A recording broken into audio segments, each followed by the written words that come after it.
Welcome once again. I want to focus this morning on the Abraham story that we find in the letter to the Hebrews in today's liturgy.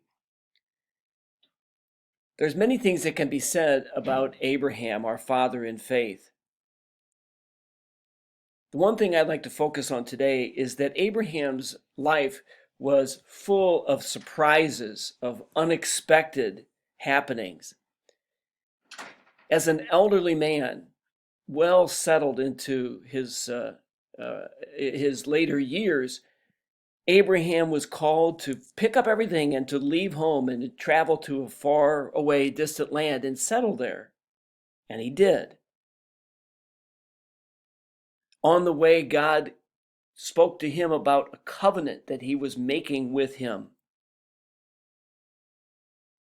When he was 100 years old, Abraham was told that he would have a son and that his wife Sarah, who was believed to be sterile, would be able to conceive. And they had a son, Isaac.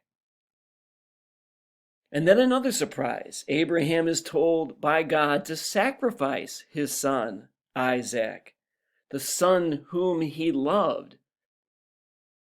Abraham was about to do it, and then there was another surprise. God spared his son because Abraham had passed the test of faith.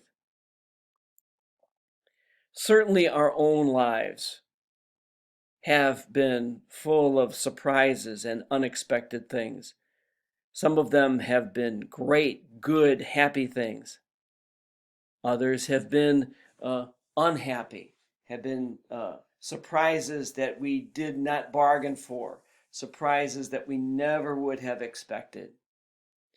We, like Abraham, are called upon to keep the faith, to keep our faith in God, no matter what surprises or unexpected events come our way, to believe that no matter what may happen to us or what may befall us, that God is with us through it all.